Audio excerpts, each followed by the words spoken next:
Hello everyone. आज की इस वीडियो में हम डिस्कस करेंगे ओएसएससी के एटीओ आईटीआई एमएमई ट्रेड के टेक्निकल और नॉन टेक्निकल सिलेबस के बारे में। जिन कैंडिडेट्स ने अपना ये exam Orissa staff selection commission का असिस्टेंट ट्रेनिंग ऑफिसर का आईटीआई मैकेनिक मोटर व्हीकल की ट्रेड से फिल किया है, उनके लिए वीडियो इंपॉर्टेंट होने वाली है, क्योंकि इस वीडियो में हम इस ट्रेड के रिगार्डिंग उसके टेक्निकल और नॉन टेक्निकल सिलेबस के बारे में बात करेंगे, जो ओएसएससी के द्वारा रिलीज़ की गई नोटिफिकेशन पर आधारित है। तो सबसे पहले बात करेंगे इसके टेक्निकल सिलेबस के बारे में, उसके बाद बात करेंगे इसके नॉन टेक्निकल सिलेबस के बारे में। तो चलिए बात कर लेते हैं इसके टेक्निकल सिलेबस के बारे में। तो आपका मैकेनिक मोटर व्हीकल ट्रेड से रहेगा सबसे पहले सेफ्टी एंड प्रिकॉशंस, उसके बाद है आपका road safety and automation, emission, उसके बाद एमिशन, उसके बाद है आपका एनर्जी कंजर्वेशन, उसके बाद है आपका hand tools, power tools, measuring tools, cutting tools, drilling and drilling machine, taps and dies, reamer, definition and specifying automobile, automobile and development and scope, automobile development and scope. उसके बाद है आपका components of automobile, classification of automobile, उसके बाद है आपका layout of chassis. उसके बाद बात करते हैं टाइप्स ऑफ ड्राइव्स की। तो टाइप्स ऑफ ड्राइव से आपको क्या रहेगा, फ्रंट व्हील रहेगा, रियर व्हील रहेगा, उसके बाद आपका रहेगा four wheel left hand and right hand, उसके बाद आपका बॉडी सुपर स्ट्रक्चर, उसके बाद इंजन। अब इंजन से क्या करेगा, देखिए इंजन से सबसे पहले रहेगा आपका classification, 2 stroke, 4 stroke, diesel, petrol engine etcetera, ठीक है।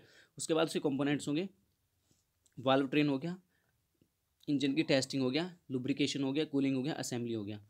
उसके बाद है आपका transmission system. Transmission system automobile के रिगार्डिंग काफ़ी इंपॉर्टेंट है। तो ट्रांसमिशन सिस्टम से आपका क्या रहेगा, क्लच रहेगा, गियर बॉक्स रहेगा, प्रोपेलर शाफ्ट रहेगा, रियर एक्सल रहेगा, व्हील एंड टायर्स रहेंगे। उसके बाद है आपका steering system, suspension system, charging system, dynamic and alternators है, स्टार्टिंग सिस्टम है, इमिशन कंट्रोल है, हाइब्रिड एंड इलेक्ट्रॉनिक व्हीकल्स है, हाइड्रोलिक्स एंड प्यूमेटिक्स है, ट्रैफिक रूल्स है। उसके बाद है आपका इंस्ट्रूमेंशन। इंस्ट्रूमेंशन से आपका रहेगा lighting, wiring circuit, speedometer, direction indicator, horn, heater, AC, temperature indicator. उसके बाद है आपका ट्रबल शूटिंग, उसके बाद आपका बेसिक इलेक्ट्रिसिटी एंड इलेक्ट्रॉनिक्स, उसके बाद आपका बेसिक वेल्डिंग। तो ये तो था इसका टेक्निकल सिलेबस, एमएमई ट्रेड का टेक्निकल सिलेबस। अब बात कर लेते हैं इसके नॉन टेक्निकल सिलेबस के बारे में। तो नॉन टेक्निकल सिलेबस में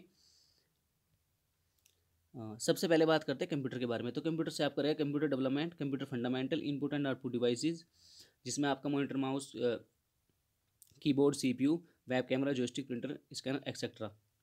उसके बाद है प्रोसेसिंग डिवाइस। प्रोसेसिंग डिवाइस आपको एक होती है सीपीयू, उसके पार्ट्स वो किस प्रोसेस पे वर्क करती है, उसके बारे में आपको स्टडी करना है, क्योंकि जो हमारी सीपीयू होती है वो आईपीओ साइकिल पर वर्क करती है। इनपुट, प्रोसेसिंग और आउटपुट उस पर हमारी वर्क करती है, और उसी पे हमारा कंप्यूटर वर्क करता है साइकिल पे, आईपीओ साइकिल पर। उसके बाद है आपका सॉफ्टवेयर एंड हार्डवेयर, सॉफ्टवेयर के टाइप्स। उसके बाद है एमएस ऑफिस, एमएस ऑफिस से रहेगा MS Word, PowerPoint, MS Excel. उसके बाद आपका इंटरनेट, उसके बाद आपका कंप्यूटर वायरस, वायरस के टाइप्स। उसके बाद आपका ऑपरेटिंग सिस्टम। उसके बाद है मेमोरी। मेमोरी से आपका प्राइमरी मेमोरी, सेकेंडरी मेमोरी और मेमोरी यूनिट्स। तो प्राइमरी मेमोरी में जैसे कि आप सभी जानते हैं कि आपका प्राइमरी मेमोरी में हो गया RAM and ROM, secondary memory में आपका हो गया hard disk, pen drive etcetera. उसके बाद है मेमोरी यूनिट्स। मेमोरी यूनिट्स में आपका रहेगा 1 MB में कितने KB होता है और 1 GB में कितने MB होता है। ये सारी की सारी इस प्रकार से आपको यूनिट्स लर्न करनी है। उसके बाद है आपका माइक्रोसॉफ्ट विंडो, उसके बाद है डाटा कम्युनिकेशन, उसके बाद है आपकी शॉर्टकट कीज़। तो ये तो था आपका कंप्यूटर का सिलेबस। अब बात कर लेते हैं आपके इंग्लिश के बारे में। तो इंग्लिश से आपका रहेगा article, preposition, conjunction, synonyms, antonyms, tense, modals, subject verb agreement. Subject verb agreement जो सेंटेंस में सब्जेक्ट के अकॉर्डिंग कौन सी वर्ब यूज़ होगी, टेंस के अकॉर्डिंग कौन सी वर्ब यूज़ होगी, तो उसके बारे में आपको स्टडी करना है। और एक चीज़ और मैं बता दूँ आपको, जो आप टेंस स्टडी करते हो generally, present indefinite, past indefinite, future indefinite, इसके अलावा आपको imperative, exclamatory, optative, there, it, ये टेंस भी आपको स्टडी करके चलना है, क्योंकि एग्जाम के रिगार्डिंग ये काफ़ी इंपॉर्टेंट हो जाते हैं। उसके बाद है आपका active and passive voice, direct and direct. देखिए active and passive voice and direct and direct exam के रिगार्डिंग काफ़ी इंपॉर्टेंट है, और हर एग्जाम में इससे क्वेश्चन पूछे जाते हैं। तो जो हम जनरली सेंटेंस की यूज़ कर चेंज करके देखते हैं, active, passive, direct and direct, जिसमें हमारा present indefinite, past indefinite, future indefinite, इसके अलावा भी हमें imperative, exclamatory, optative, modals, there, it वाले सेंटेंस की भी चेंज करके देखने, क्योंकि एग्जाम की रिगार्डिंग ये काफ़ी इंपॉर्टेंट होती है। उसके बाद आपका idiom and phrases, one word substitution, fill in the blanks with appropriate words. उसके बाद है reading sentence, paragraph, spelling test. तो ये तो था आपका इंग्लिश का सिलेबस। अब बात कर लेते हैं मैथमेटिक्स के बारे में। तो मैथ से आप करेगा number system, simplification, percentage, profit and loss, average and ratio, SI and CI, work and time, time and distance, LCM and HCF, trigonometry, formula and ratio, algebraic formula and factor, area of plane figure, mensuration. उसके बाद आपका है data interpretation. Data interpretation से आप करेगा chart, graph and table, और आपका रहेगा इसमें डाटा सफिशिएंसी। देखिए जो डाटा इंटरप्रिटेशन है वो आपका 10th स्टैंडर्ड का ही रहेगा। इसका मतलब ये नहीं कि आप बैंकिंग लेवल का बहुत ज़्यादा एक्सट्रीमली या हाई लेवल का स्टडी करनी शुरू कर दो, क्योंकि देखिए आपका टेक्निकल और नॉन टेक्निकल दोनों ही इंपॉर्टेंट है। तो टेक्निकल भी आपका यहाँ पे एग्जाम के लिए इंपॉर्टेंट सकते हो, नॉन टेक्निकल भी। तो आपको बेसिक लेवल पर ही डाटा इंटरप्रिटेशन को स्टडी करना है, और इसके क्वेश्चन आप प्रैक्टिस से ही सोल्व कर पाओगे, और जब एक दो बार आप प्रैक्टिस कर लोगे तो फिर आपको काफ़ी ईजी लगेंगे। ठीक है, तो आपको इसको स्टडी करना है अच्छे से। इसकी प्रैक्टिस बेहद जरूरी है, तो प्रैक्टिस करिए आप इसकी ज़्यादा से ज़्यादा। ठीक है, क्योंकि जो OSSC के द्वारा जो नोटिफिकेशन रिलीज की गई है उसमें अलग से इसको सेपरेट करके दिया हुआ है कि आपके जो क्वेश्चन आएंगे वो डाटा इंटरप्रिटेशन और डाटा सफिशिएंसी भी रहेंगे। तो ये 100% आपके एग्जाम में से क्वेश्चन आएंगे, और बेसिक और मॉडरेट लेवल के ही रहेंगे। ठीक है, तो चलिए बात कर लेते हैं आगे रीजनिंग के बारे में। तो रीजनिंग को हमने दो पार्ट में डिवाइड किया है। पहला आपका वर्बल पार्ट, दूसरा है आपका नॉन वर्बल पार्ट। तो वर्बल पार्ट से आप करें coding and decoding, analogy test, classification, English alphabets test, series है आपकी अल्फान्यूमेरिक्स, सिटिंग अरेंजमेंट है, ऑर्डर एंड रैंकिंग है, डायरेक्शन टेस्ट है, बलड रिलेशनशिप है, सिलोजिज्म है, वेन डायग्राम है, स्टेटमेंट एंड अजप्शंस है, स्टेटमेंट एंड आर्गूमेंट है, स्टेटमेंट एंड कंक्लूजन है। देखिए आपका दोनों ही सिलेबस आपका इंपॉर्टेंट है, टेक्निकल और नॉन टेक्निकल भी, दोनों को ही आपको बैलेंस करके चलना है। क्योंकि कभी कभी क्या होता है कि जो कैंडिडेट्स होते हैं वो टेक्निकल की काफ़ी अच्छी प्रिपरेशन करके चलते हैं, तो टेक्निकल तो अपना अच्छा कर ही लेते हैं सभी कैंडिडेट्स। तो उस टाइम एग्जाम में जो सिलेक्शन की पॉसिबिलिटीज़ बनती है वो नॉन टेक्निकल सिलेबस पर आधारित हो जाती है, कि टेक्निकल तो कैंडिडेट करते ही है, लेकिन जो स्कोरिंग सब्जेक्ट होता है उस टाइम नॉन टेक्निकल भी काफ़ी इंपॉर्टेंस रखता है। तो आपको दोनों को ही बैलेंस करके चलना है, आपको नॉन टेक्निकल भी देखना और टेक्निकल भी देखना, जिससे आप एग्जाम में अच्छी परफॉर्म कर सको। क्योंकि टेक्निकल पर हमारा मोस्टली फोकस रहता है और रहना भी चाहिए, लेकिन इसके साथ साथ नॉन टेक्निकल पर भी हमें फोकस करके चलना है, क्योंकि उस टाइम दोनों ही चीज़ों को बैलेंस करके चलना बेहद जरूरी है एग्जाम की दृष्टि से, तभी आप एग्जाम को अच्छे से करेक्ट कर पाओगे। तो चलिए बात कर लेते हैं अब जैसे कि नॉन वर्बल पार्ट्स के बारे में। तो नॉन वर्बल पार्ट्स से आप करेगा series, analogy, classification, mirror and water image, completion of figure. अब है आपका जनरल अवेयरनेस। जनरल अवेयरनेस को हमने 5 पार्ट में डिवाइड किया। इसमें आपका करंट अफेयर्स है, हिस्ट्री है, ज्योग्राफी है, पॉलिटी है, उसके बाद इकोनॉमी है, उसके बाद आपका एक अलग से एक्स्ट्रा पार्ट है वह आपका अदर इंपॉर्टेंट टॉपिक्स। तो सबसे पहले बात कर लेते हैं करंट अफेयर्स के बारे में। तो करंट अफेयर्स से आप करेगा अप टू लास्ट 6 मंथ, आपको लगभग पिछले 6 महीनों की करंट अफेयर स्टडी करके चले, क्योंकि आजकल जितने भी एग्जाम हो रहे हैं उससे करंट अफेयर से क्वेश्चन पूछे जाते हैं। तो अगर आप 6 मंथ की नहीं कर सकते तो कम से कम 3 मंथ की करंट अफेयर्स को स्टडी कर लीजिए, क्योंकि एग्जाम की दृष्टि से वो आपके लिए काफ़ी इंपॉर्टेंट है। ठीक है, तो मैं तो ये कहूँगा कि अगर आप लास्ट 6 मंथ की स्टडी कर सकते हैं तो कर लिए, जो भी इसके इंपॉर्टेंट क्वेश्चन हैं उनको आप स्टडी कर लीजिए। अब बात करते हैं हिस्ट्री की।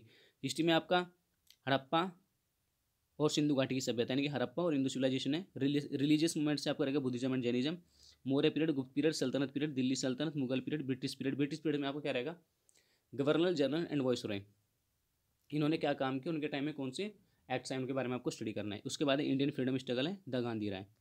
जियोग्राफी से आप करेगा planets and satellites, atmosphere, wind and clouds, island है, अर्थक्वेक्स एंड वोल्केनोज है, एग्रीकल्चर एंड मिनरल्स है, मेजर इंडस्ट्रीज है, फॉरेस्ट एंड डिजर्ट है, power resource of India, transport, river and roads है, wildlife sanctuaries and national parks है, map lines है, important tribes है, international organisation है। उसके बाद है पॉलिटी से आप करेगा constitution, important part, important article, schedule, source of constitution, fundamental duties, fundamental rights. Source of constitution जो से हमारे फंडामेंटल कहाँ से लिए गए, फंडामेंटल ड्यूटीज़ कहाँ से लिए गए, फंडामेंटल राइट्स कहाँ से लिए गए, फंडामेंटल ड्यूटीज़ कितनी होती है, कौन कौन सी होती है, फंडामेंटल राइट्स कौन कौन से होते हैं, कितने होते हैं। ठीक है, इनके बारे में आपको स्टडी करना है। उसके बाद है पॉलिटी में आपका जनरली आपका कॉन्स्टिट्यूशन सही रहेगा, तो उसके अलावा कहीं से कोई भी क्वेश्चन नहीं आएंगे। स्पेशल फीचर ऑफ कॉन्स्टिट्यूशन है एंड अमेंडमेंट, जो भी हमारे कॉन्स्टिट्यूशन में इंपॉर्टेंट अमेंडमेंट हुए हैं, ठीक है, उसी के बारे में आपको स्टडी करना है, जो भी संशोधन इंपॉर्टेंट है। ठीक है, उसके बाद the president, the prime minister, the supreme court. तो इनके आपको वर्क एंड पावर के बारे में स्टडी करना है। President, the prime minister, the supreme court, ठीक है, इनके वर्क और पावर क्या होते हैं उसके बारे में स्टडी करना है। उसके बाद आपका पार्लियामेंट्री टर्म्स, उसके बाद इंपॉर्टेंट कमीशंस। उसके बाद आपका इकोनॉमी से आप करेगा inflation, deflation, GDP, tax system, GST. उसके बाद आपका economic committees and commission, budget है, इकोनॉमी एंड फाइनेंशियल टर्म्स है, कैरेक्टरिस्टिक्स ऑफ इंडियन इकोनॉमी है। उसके बाद आपका अदर इंपॉर्टेंट टॉपिक्स, इससे देखिए अदर इंपॉर्टेंट टॉपिक्स में से भी एक दो क्वेश्चन आपसे कुछ क्वेश्चन पूछ ले जाते हैं। जैसे इसमें अदर इंपॉर्टेंट टॉपिक्स में आपका क्या क्या हो, जैसे इंपॉर्टेंट डेट एंड पैलेस हो गया, बुक्स एंड अथर्स हो गया, स्पोर्ट्स एंड गेम्स हो गया, कमेटीज़ एंड कमीशन हो गया, इंपॉर्टेंट बैटल्स हो गया, रिफॉर्म एक्ट हो गया, सेंट्रल गवर्नमेंट पॉलिसीज़ हो गया, international organisation and their headquarters, जैसे आपको यूएन हो गया, WTO हो गया, WHO हो गया, रेड क्रॉस हो गया, इनकी स्टेब्लिशमेंट कभी उनके हेडक्वार्टर्स का है, उनके बारे में आपको स्टडी करना है। तो ये तो था आपका नॉन टेक्निकल सिलेबस, और इससे पहले हमने बात की टेक्निकल सिलेबस के बारे में। तो ये दोनों ही सिलेबस आपके लिए काफ़ी इंपॉर्टेंट है। नॉन टेक्निकल सिलेबस आपको काफ़ी लेंथी लग रहा होगा, तो आपको इसका जनरली बेसिक ही स्टडी करना है, बेसिक टू मॉडरेट लेवल, यानी कि आप बहुत ज़्यादा हाई लेवल या एक्सट्रीम लेवल पर स्टडी करो कि मान के चलो कि हमें SSC CGL या बैंकिंग के एग्जाम में अपेयर होना है, तो एक ऐसे लेवल पर स्टडी करना है कि आप टेक्निकल और नॉन टेक्निकल दोनों को ही बैलेंस कर लो, ठीक है।